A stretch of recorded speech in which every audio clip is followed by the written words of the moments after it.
بسم اللہ الرحمن الرحیم۔ السلام علیکم ورحمۃ اللہ وبرکاتہ۔ اقصی قیاسوں قسط نمبر 50 حصہ دوم، دو قبریں ایک کہانی۔ مولانا محمد علی کا انتقال لندن میں اس زمانے میں ہوا جب وہ پہلی گول میز کانفرنس میں شریک ہونے کے لیے گئے تھے۔ جب وہ ہندوستان سے روانہ ہوئے تو ذیابیطس میں مبتلا تھے۔ ہندوستان کے طول و عرض میں تحریک آزادی کے سلسلے میں 1 اپریل 1930 عیسوی سے سول نافرمانی زوروں پر تھی اور تقریباً 1 لاکھ افراد جیلوں میں محبوس ہو چکے تھے۔ 1930 عیسوی میں وائسرائے ہند نے 86 نمائندوں کو لندن میں ہونے والی انڈین راؤنڈ ٹیبل کانفرنس یعنی ہندوستانی گول میز کانفرنس میں شرکت کے لیے مدعو کیا۔ ان میں 57 برطانوی ہند، 16 ریاستی ہند اور 13 ہندوستانی سیاسی جماعتوں کے نمائندے تھے، جن میں آغا خان، سر تیجج بہادر سپرو، سر محمد شفیع، سر سی ستیلو واد، نواب چھتاری، مسٹر ایم جے کار، مسٹر سری نواس شاستری، مسٹر سی دائی چتنا منی، ڈاکٹر بی ایل مونجے، مولانا محمد علی جوہر اور مولانا شوکت علی رحمہ اللہ شامل تھے۔ اس گول میز کانفرنس کا آغاز انگریز وزیر اعظم نے قصر سینٹ جان میں 12 نومبر 1930 عیسوی کو کیا۔ یہ گول میز کانفرنس حسب توقع ناکام رہی اور کسی نتیجے پر ختم نہ ہوئی، تو وزیر اعظم نے یہ کہہ کر سب نمائندوں کو ٹالنا چاہا کہ آپ ہندوستان واپس جائیں، اپنے فرقہ وارانہ اختلافات کا تصفیہ کریں اور ایک ایسا حل تلاش کریں جو سب کے لیے قابل قبول ہو۔ اس موقع پر مولانا جوہر رحمہ اللہ نے کانفرنس میں وہ مارکۃ الآراء تقریر کی تھی جس میں انہوں نے نہایت صاف گوئی سے اپنے ملک کی سیاسی جماعتوں کو بھی اور حکومت کو بھی کھری کھری باتیں سنائی تھیں اور ان پر آزادانہ نکتہ چینی کی تھی۔ ان کی سب تقریروں میں یہ تقریر ہمیشہ کے لیے یادگار رہے گی، جس کے بعد ہندوستان کا یہ غمخوار اور تقریر و تحریر کا شاہ سوار ہمیشہ کے لیے خاموش ہو گیا۔ اس کے گزر جانے کے بعد نہ صرف انگلستان اور ہندوستان میں اس کے بے شمار مداحوں اور دوستوں کو صدمہ ہوا، بلکہ دیگر ممالک میں بھی جہاں جہاں اس کا نام پہنچ چکا تھا اظہار رنج و افسوس ہوا۔ انگلستان میں جو اس کے مسلم غیر مسلم دوست تھے، ان کا اصرار تھا کہ اسے وہیں دفن کیا جائے۔ ہندوستان میں اس کے عزیز اور دوستوں کے تار گئے کہ اسے وطن مالوف رامپور اور اس کے بزرگوں کے قبرستان میں پیوند خاک کیا جائے، مگر اس کے نصیب میں یہ بات تھی کہ وہ خاک پاک بیت المقدس میں آخری نیند سوئے۔ اتفاق یہ ہوا کہ یہ خیال دنیا اسلام کی ایک ممتاز ہستی اور فلسطین کے مشہور رہنما الحاج مفتی امین الحسینی کے دل میں خیال پیدا ہوا کہ وہ مرحوم کے رشتہ داروں کو یہ مشورہ دیں کہ ان کا جنازہ بیت المقدس میں اور مبارک زمین میں اور ان کا مدار بنے۔ مفتی صاحب نے اس مضمون کا تار مولانا شوکت علی کو دیا اور انہیں اطلاع دی کہ مسجد اقصی کی 4 دیواری کے اندر ایک حجرہ ان کی قبر کے لیے ان کے ایک غائبانہ مداح نے پیش کیا ہے۔ اس اطلاع نے سب باسوں کا خاتمہ کر دیا جو مرحوم کی تدفین کے متعلق ہو رہی تھی۔ ان کے رشتہ دار بھی راضی ہو گئے اور انگلستان والوں کو بھی خاموش ہونا پڑا۔ ان کے جنازہ کو احتیاط کے ساتھ فلسطین پہنچانے کا انتظام بھی ہو گیا اور ان کا جیسے خاکی بحری جہاز پر اپنی منزل مقصود کی طرف روانہ ہوا۔ جب ان کا جنازہ پورٹ سعید یعنی مصر پہنچا تو مصر کے بے شمار مسلمان ان کے استقبال اور اس کے حق میں دعائے خیر کرنے کے لیے موجود تھے، اور ان میں سے بہت سے لوگ جنازہ کے ہمراہ بیت المقدس کو روانہ ہوئے۔ جب یہ ساری جماعت بیت المقدس پہنچی تو ایک جمع غفیر فلسطین کے مسلمانوں کا وہاں شریک جنازہ ہونے کے لیے جمع تھا، جس کی تعداد 1 لاکھ سے بھی اوپر بیان کی جاتی ہے۔ جس حجرے میں مولانا مدفون ہیں وہ ایک مخلص عرب مسلمان کے پاس تھا، جس کا تعلق مسجد اقصی سے خادمانہ تھا اور جس کے بزرگوں سے اسے حجرہ ورثہ میں پہنچا تھا۔ اس کے دل میں مولانا محمد علی رحمہ اللہ کی خدمات ملی کی وجہ سے اس درجہ قدر تھی کہ اس نے ان کی وفات کی خبر سن کر مفتی فلسطین الحاج امین الحسینی کی خدمت میں یہ پیشکش کی کہ یہ حجرہ مولانا مرحوم کی آرام گاہ بنایا جائے۔ یہ تجویز جو اس نے اتنی محبت سے کی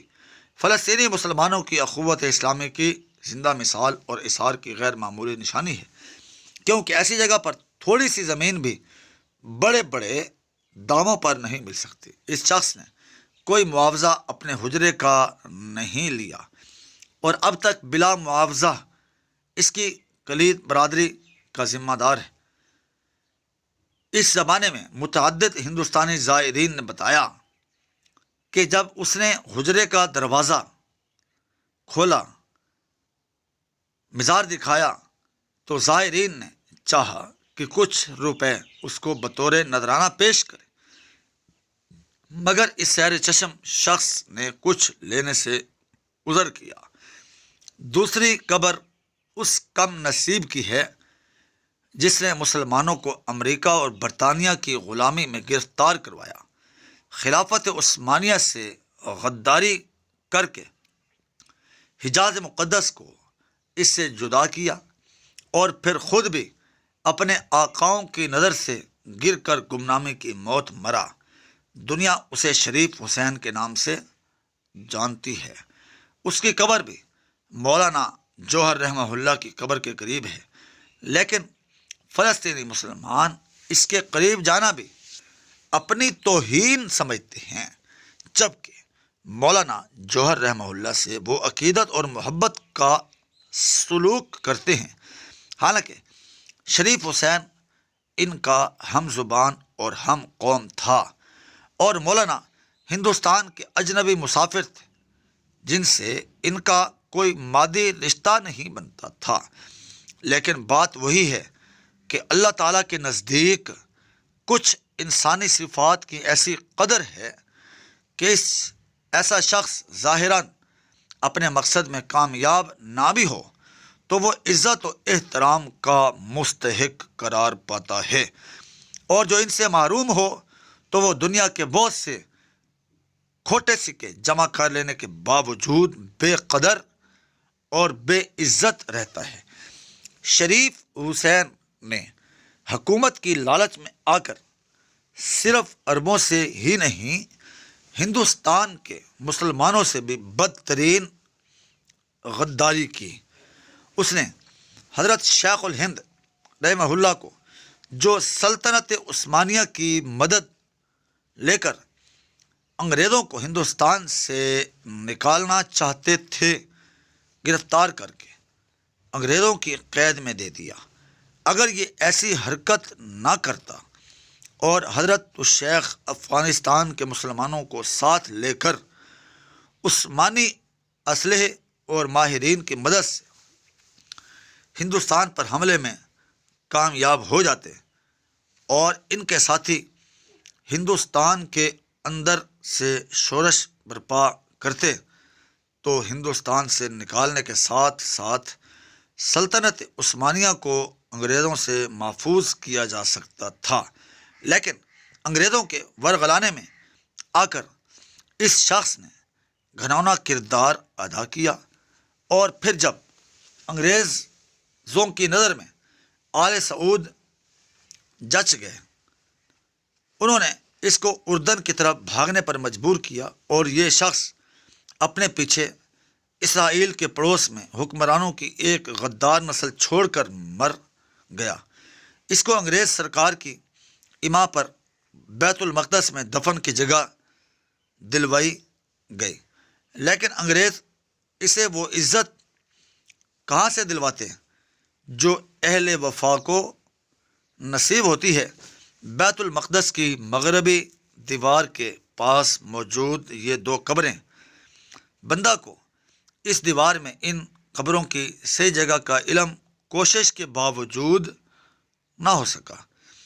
اگر کسی صاحب کو معلوم ہو تو آگاہ فرمائیں، اللہ تعالیٰ انہیں جزائے خیر دے گا۔ مادہ پرستی کی غلاظت میں لتڑے انسانوں کو پیغام دیتی ہیں کہ حق کو زوال نہیں اور باطل کو قرار نہیں، وفا کو فنا نہیں اور دغا کو بقا نہیں۔ جو لوگ نظریے کی خاطر جیتے ہیں، موت ان کا کچھ نہیں بگاڑ سکتی، اور جو سفلی خواہشات پر مرتے ہیں، ان کے نام کو جھوٹی زندگی دینے کے لیے جتنی اونچی یادگاریں بنائی جائیں، وہ ان کو عزت نہیں دلا سکتی۔ حضرت شیخ الہند رحمہ اللہ سے امیر المؤمنین ملا محمد عمر مجاہد رحمہ اللہ تک، اور شریف حسین سے میر جعفر تک پھیلی ہوئی داستانیں انسان کو وفا و خلوص کی عظمت اور ضمیر فروشی کی ذلت کا راز بتا رہی ہیں۔ وقتی مفاد کی خاطر نظریے اور غیرت کا سودا کرنے والے انسان ان کو سنتے ہیں، لیکن عبرت اس وقت تک نہیں لیتے جب تک کہ وہ خود عبرت نہیں بن جاتے۔ اب اتنا تو معلوم ہوا کہ ان کی قبر بیت المقدس کی مغربی دیوار کے ساتھ باب القطانین کے باہر مدرسہ خاتونیہ کے سامنے ایک حجرے میں ہے۔ اس حجرے میں مشہور مجاہد شہید مارکہ قسطل سید عبد القادر الحسینی کی قبر بھی ہے، جو 18 اپریل 1948 عیسوی کو قسطل کے مارکے میں شہید ہوئے تھے۔ دیکھیے، بیت المقدس و مسجد الاقصی، محمد حسن، صفحہ نمبر 429، دار القلم دمشق، جاری ہے۔